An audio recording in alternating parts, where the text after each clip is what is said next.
Apa anggota tentera laut buat apabila join Malbat?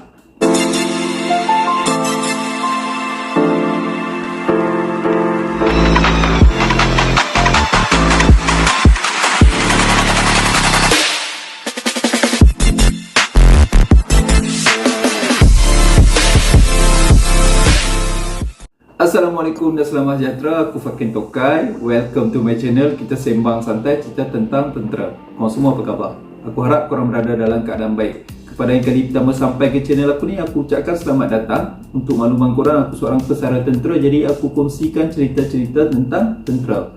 Kepada yang belum subscribe, aku harap korang boleh subscribe. Yang dah subscribe, aku ucapkan terima kasih. Jadi kalau korang perhatikan, banyak penugasan-penugasan sebagai anggota pengaman PBB ataupun pemerhati DBB yang disertai oleh Angkatan Tentera Malaysia banyak juga melibatkan anggota tentera laut.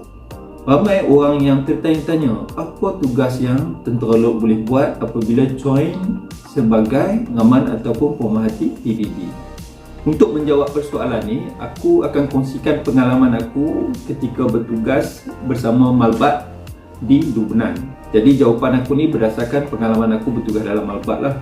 Memang ada banyak lagi misi-misi lain yang disertai oleh anggota dan pegawai tentera laut, tapi aku jelaskan berdasarkan pengalaman aku bertugas bersama Malbat di Lubnan, yang mana disertai oleh ramai juga anggota tentera laut. Kita sedia maklum, sejak dari awal penyertaan Angkatan Tentera Malaysia sebagai pemerhati ataupun pengaman PBB bermula daripada Kongo dulu, memang majoriti ataupun boleh katakan mula-mula dulu 100% memang tentera darat saja. Kemudian waktu di Bosnia, di Somalia kan, memang kita tahu itu operasi tentera darat, walaupun ramai tak tahu ada juga penlibatan daripada tentera laut, tapi jumlah dia sangat kecil.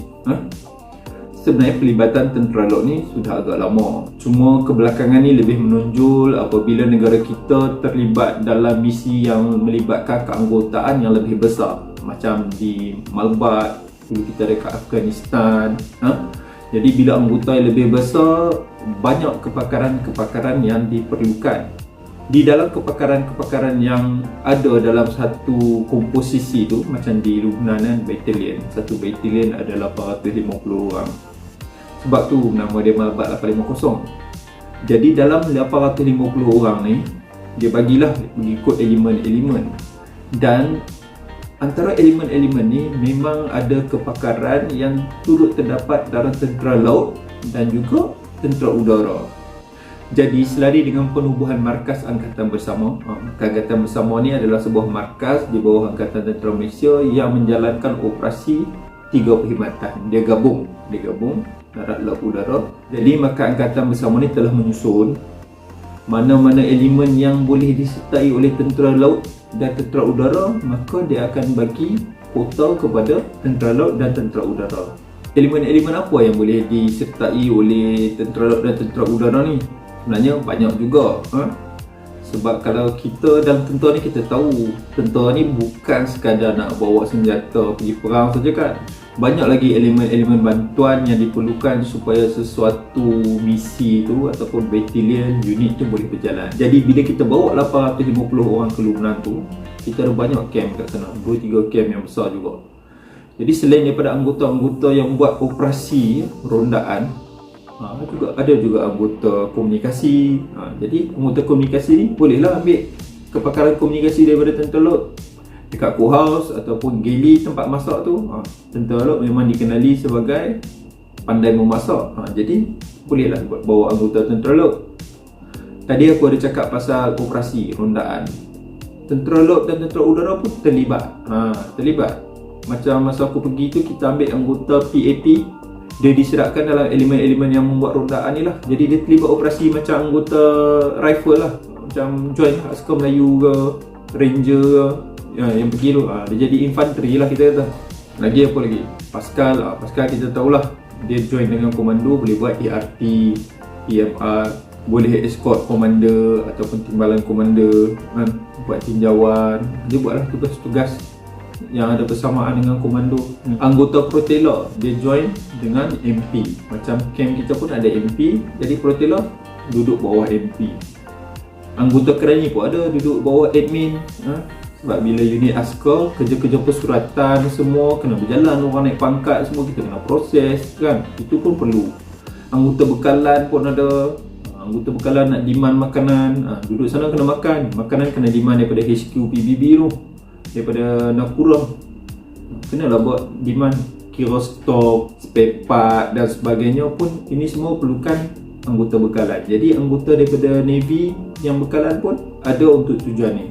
Lagi satu, bila malbat di Lubnan ni, kalau korang tengok daripada segi media masa kan, yang kat Malaysia ni, tentera mana yang dia banyak buat PR dengan orang kata apa, promosi tu lebih inilah menarik kan? Navy. Pandangan aku Navy. Jadi dekat malbat ni pun biasanya pegawai yang buat PR ni dia lead by Navy punya PR. Begitu juga dengan yang engagement, kita panggil CIMIC lah. Ada satu dia panggil pegawai CIMIC ni, dia selalu akan pergi jumpa ketua kampung dan sebagainya, pun biasanya dibagi dekat Navy.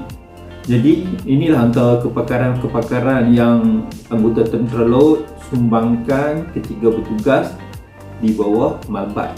Tapi dalam pemerhatian aku, dia tak ada lah satu elemen tu dikonquer sepenuhnya oleh tentera laut. Tak ada, sebab memang jumlah tentera laut yang pergi pun memang sikit.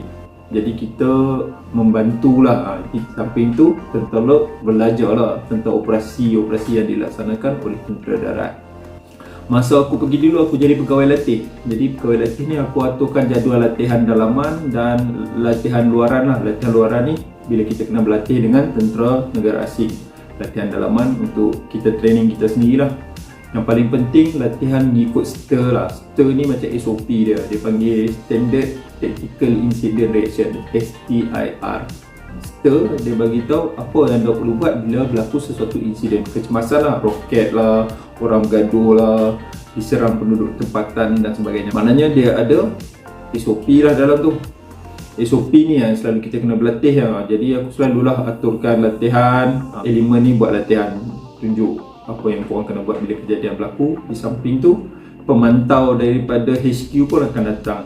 Tentera-tentera negara luar yang bertugas di HQ di field bahagian latihan akan datang tengok kita buat latihan dan menilai. Di samping tu ada juga kelas-kelas yang perlu dihadiri oleh tentera negara kita lah. Jadi aku buat arrangement lah untuk dia orang pergi ke HQ untuk attend training. Macam kelas lah, kelas pasal gender, kelas pasal budaya tempatan, kelas bahasa, macam-macam lah. Itulah tugas aku dulu. Jadi banyak juga kemahiran-kemahiran yang ada dalam malbat ni yang boleh dilaksanakan oleh tentera laut. Jadi sebab itulah tentera laut diberi peluang untuk sama-sama menyertai misi pengaman PBB di Lubnan. Sama juga dengan tentera udara. Jadi aku harap penerangan aku ni dapat memberikan jawapan kepada korang kenapa anggota tentera laut turut diberi peluang untuk bertugas di dalam malbat di Lubnan. Jika korang ada sebarang persoalan ataupun pandangan, korang boleh typekan di ruangan komen. InsyaAllah aku akan cuba jawab dengan sebaik mungkin. Sekali lagi, kepada yang belum subscribe, aku harap korang boleh subscribe. Aku ada kongsikan video yang baru setiap minggu. Kita jumpa lagi di video akan datang. Aku Fakin Tokai. Terima kasih. Assalamualaikum.